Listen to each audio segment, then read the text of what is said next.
Welcome here to TalkFCB and welcome back to a massive video here today, because coming into this game, we knew it was going to be tough. Osasuna, 5th in the league, 3rd best home record of any La Liga team, and you add to that going down a goal, then going down a man. Things were stacking up against us, things were looking irreversible in this game.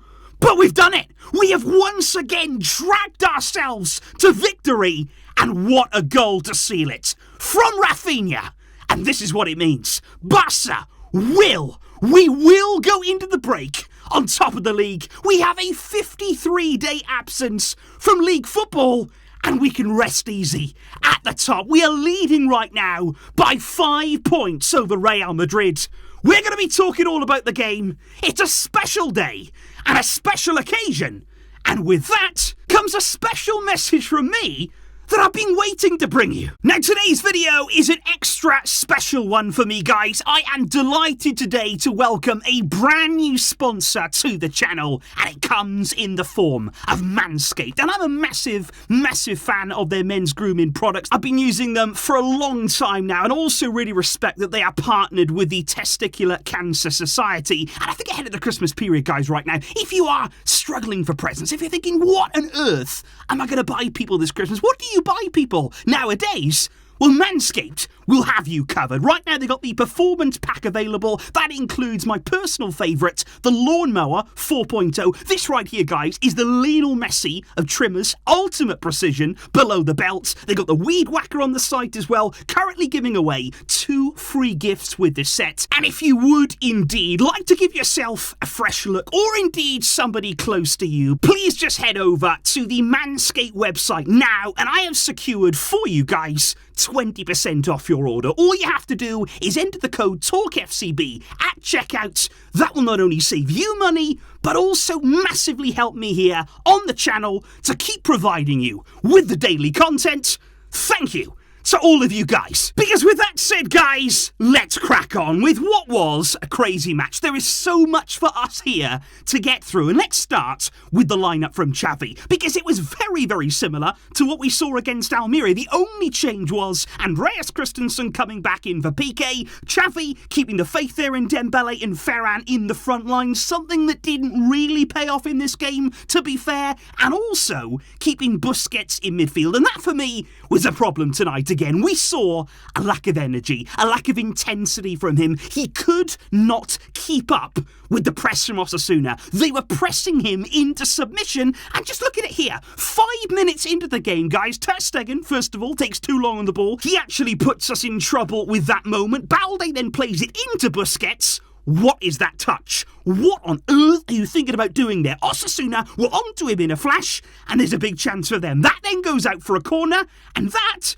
is where the first goal comes from. And it's an absolute nightmare, because as that ball comes in, you can't get away from the fact, guys, no matter what you think, no matter even if you're not a Barca fan, that's a foul. On Marcos Alonso, you can't just barge somebody there, smash them to the floor, and get away with it. Off the ball, that's a joke. VAR has to see that. They simply must see that and disallow the goal. But I just want to say, guys, aside from that, why did everyone stop? Admittedly, it was a foul. It should be disallowed. But I think for everybody else, play to the whistle. Don't just stop there and put your arm up and think, okay, the ref's going to save me. No, take care of your job, then worry about the decision later. Worry then about them chalking it off after you've dealt with the danger. So no need again, guys, for us just to switch off and let that goal happen. And just look at it here. Again, Sergio Busquets.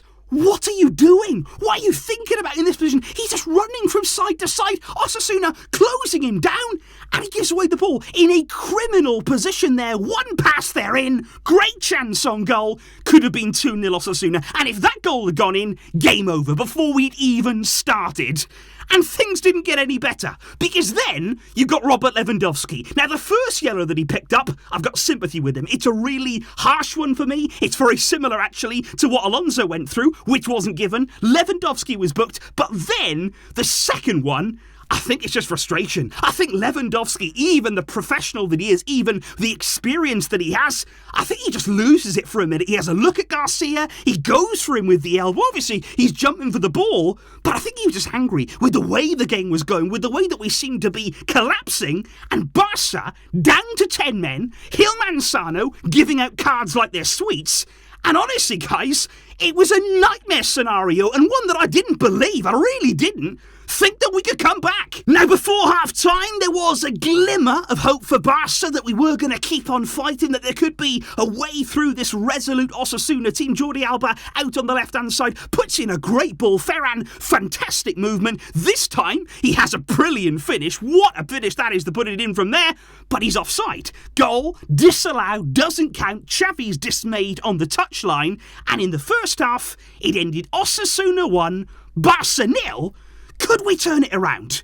Could we win this game? But here's the thing, guys, because in the second half, I've got to give huge credit to Barca, the whole team, Xavi as well, because I think at half-time, a lot of organising went on. You know, in the first half, we went down to 10 men, it was all a bit of a chaos. But I think in the second half, you saw us come out there with a much more clear idea about the shape of the team. We were a lot more solid, 2 banks of 4, we had Ferran down the middle, Pedri off to the left-hand side, and we started then to come into the game. And there was a really brilliant moment of play. Again, Jordi Alba down the left-hand side, good ball in, same as this allowed goal. Ferran's in there again, he's causing danger, he's occupying defenders. This time, though, the ball breaks. Pedri is in the perfect position. But what about this finish? Now, we're going to talk about Raphinha's goal. That was special. But this finish, guys, is not easy. This is coming at Pedri. He doesn't panic. He doesn't snatch at the shot. You can see their players are on the line. They're guarding the near post. There's a tiny gap, a very, very small area to aim at.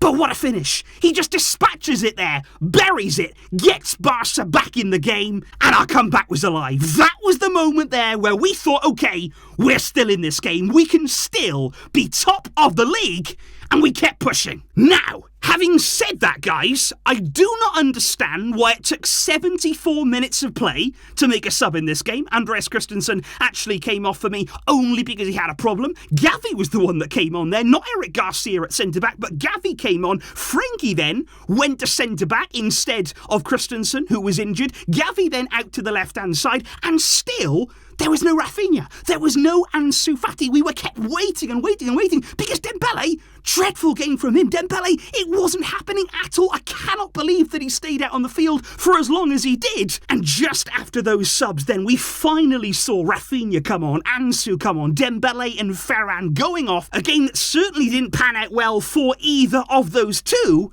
And look at the impact. And I've got to give massive praise here to Raphinha. Because I think ever since he came on, not just the goal, we're going to talk about that, but also the way that he played, the composure that he played with in the big moments. Even at the end, he was not giving away the ball. He was looking after it. He was winning a corner, running the clock down. He played with maturity. He played with a lot of quality. And he had a phenomenal cameo when it really mattered. When the pressure was on, he stepped up. Because look at this here. Frenkie de Jong receiving the ball, there's nothing on for him there. If there's not a great run, nothing happens here. But there is from Raphinha. He bends his run intelligently there, and this pass, out of this world from Frankie. It is an absolutely stunning ball, exactly what Raphinha wants. But the rest of this goal, it is genius. And this is not the first time that Raphinha's done this. He did this just very recently in the international break, playing for Brazil against Tunisia. We spoke about this goal on the channel. He knows what he's doing. He knows what he wants to do. As that ball is coming over, the goalkeeper's coming out. He's seen the picture, and he delivers it. What a header that is, to lift the ball over the goalkeeper. That is exquisite. That is magic. And that is a goal, guys. That means we will stay at the top of the league. And that goal there from Raphinha, that was 85 minutes into the game, and you knew there was going to be added time. 4 minutes there was, so we had to defend there, and really nervous moments for those final 9 minutes. It was backs against the wall, bodies diving in front of shots, crosses coming into the area, Xavi was throwing himself in there, Marcos Alonso, so many things were happening. And then in the heat of all of that, Chadi Riyad comes on to make his Barca debut in defence in that moment,